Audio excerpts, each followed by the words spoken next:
How you doing, Shaun? Hoder, Devils Digest.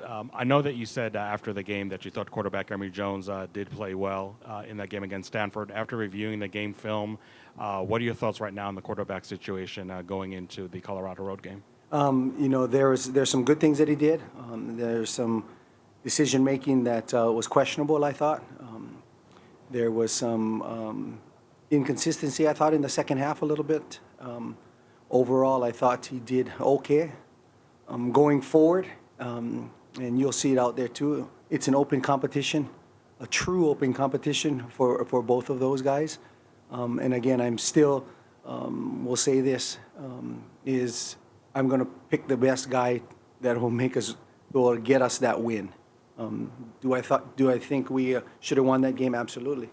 I absolutely think and kind of still in the jar about it, but I got to get over it and move forward. And the kids, the good thing about it is I know that the kids care because it was tough for them after the game and it was tough for them yesterday. But we're going to move on and I'm going to move on. But going back to the quarterback, it is a true competition this next 3 days and we'll see how that plays. There is no true starter right now. Yeah, Shaun, just maybe building off that a little bit. Were there things that Stanford made adjustments on in terms of how they were defending some of your actions or the way they were defending Elijah Badger or anything else that you thought you guys didn't respond to as well as you would have liked? I just thought from a decision-making standpoint, there's things open that we didn't get to. They did try to tighten up a little bit on Elijah. They brought a little bit more pressure just with their interior guys a little bit. But overall, they didn't change schematically. And so we should have been able to take advantage of that, and not scoring in the second half is absolutely unacceptable. So. And would you mind sharing any sort of your perspective that you had in your conversations with Glenn after that game about kind of your thoughts about the offensive performance? Yeah, I always sit down with the coordinators, get their thoughts. Wanted to kind of go series by series what they were looking at and how they would go and attack it. And this is probably going to be a question that is brought up. I will definitely be very, very, very involved with the offense going forward in regards to play calling and everything else. When it comes to the open quarterback, Luke Lynn with Trouble Sports, by the way. When it comes to the open quarterback position competition, what exactly will you be looking for these next few days to hopefully make that decision? A few things. Number one, the execution part of it, the confidence part of it. I want to see how the team reacts to it. How do we go about from a series on converting on our situational practices? But just the overall moxie of the quarterback in the field. The good thing about it is the kids trust both of them. Now, who's going to be confident to win the job? So we're going to go about this Tuesday, Wednesday, and Thursday, and Friday.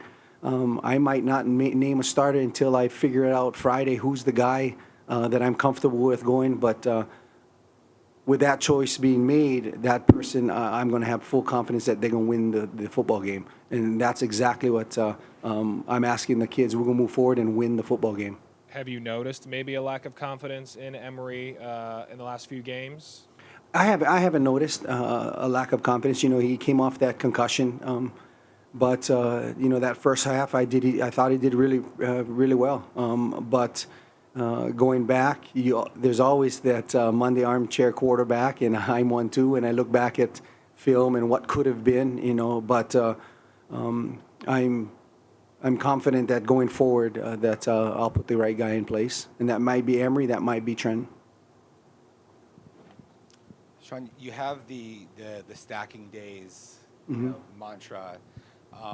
And you had momentum, right? Things were kind of building, progressing. So what's the emotional sort of state of play right now for the team, and what do you kind of have to do to make sure that you're staying on the right course? Yeah, and so this 4 weeks, and I put it up every Sunday. So last week was stacking days. We got 18% better. This week, if we go 4 practices, we get 22% better. Last week was to dominate the game. That was one of our stacking themes when it came to games. I changed that in regards to us still trying to get it together. This one, it is win by all costs. And so when we talk about stacking those days, we still go about that mantra. When I speak with the team, and they understand it, so they understand that come tomorrow we're going to go back at it and flush everything else away. So, Shaun, as much as we're talking about the passing game, I thought that that game last week against Stanford was an excellent opportunity to really get a lot of yards on the ground. I mean, Stanford was, I think, averaging 197 yards yielded.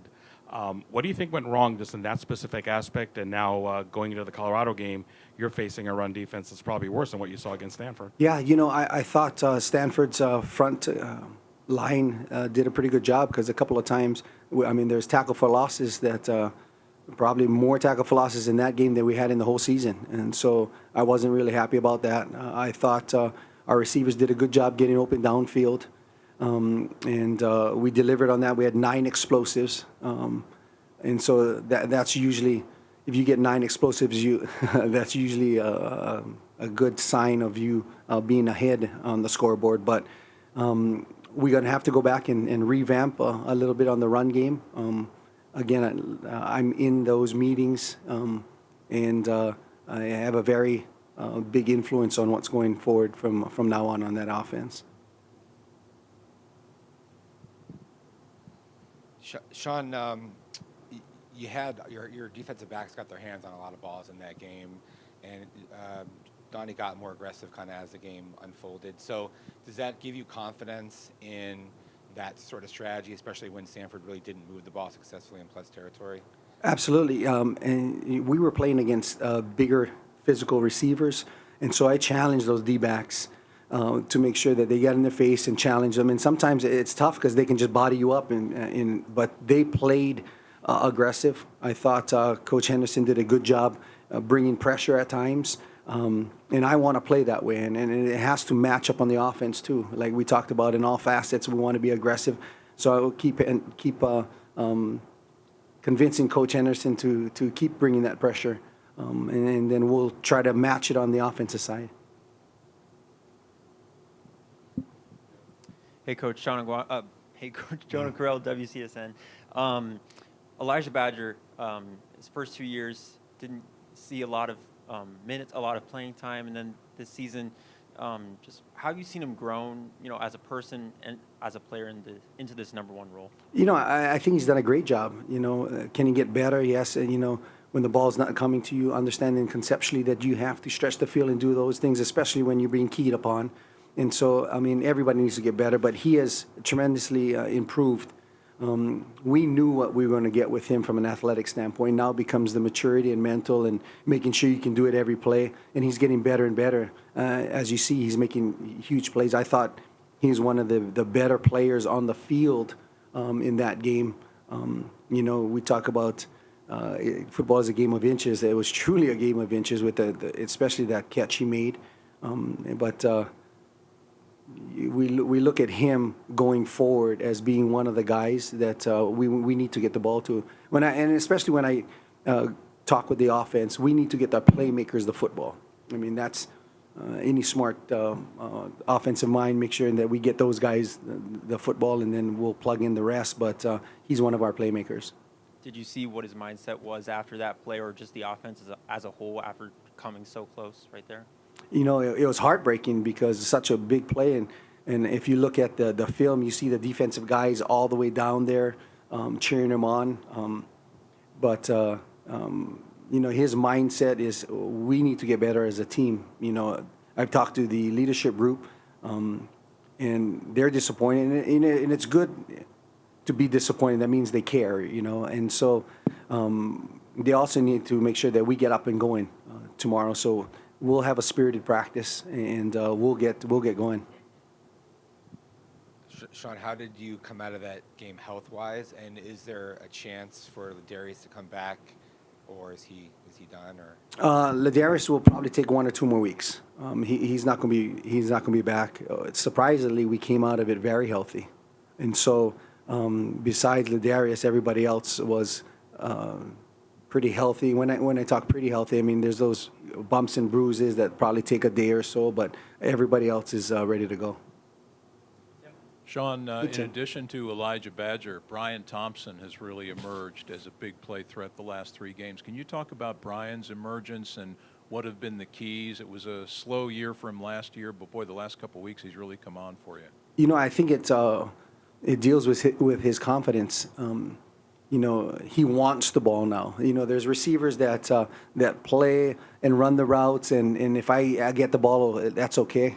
Now you having guys on that side wanting the football, and that makes a difference. And so, you know, from a confidence level, they're peaking. And so, Elijah Badger, BT, even Gio Sanders, now they want the football. You know, again, we only got one football, but you like to see that. And so from a confidence level, they're going to go and make plays. I thought the receiving group did a great job making contested plays with people in their face. And that was something that we knew from Stanford's going to be playing a man-to-man, and we needed to make those contested plays or separate one of the two. And I thought they did great in those contested plays.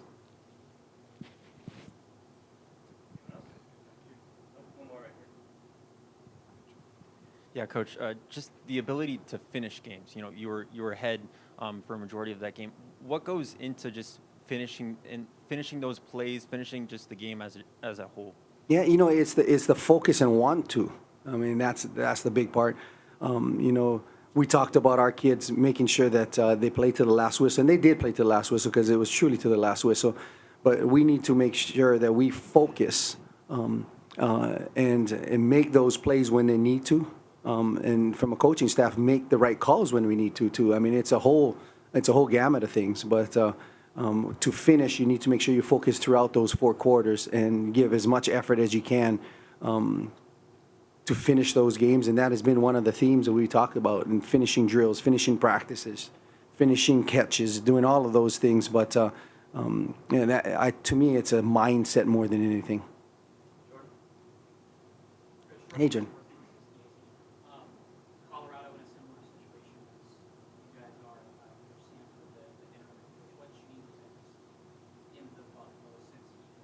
You know, from a defense standpoint, I think they're bringing a little bit more pressure than they have prior.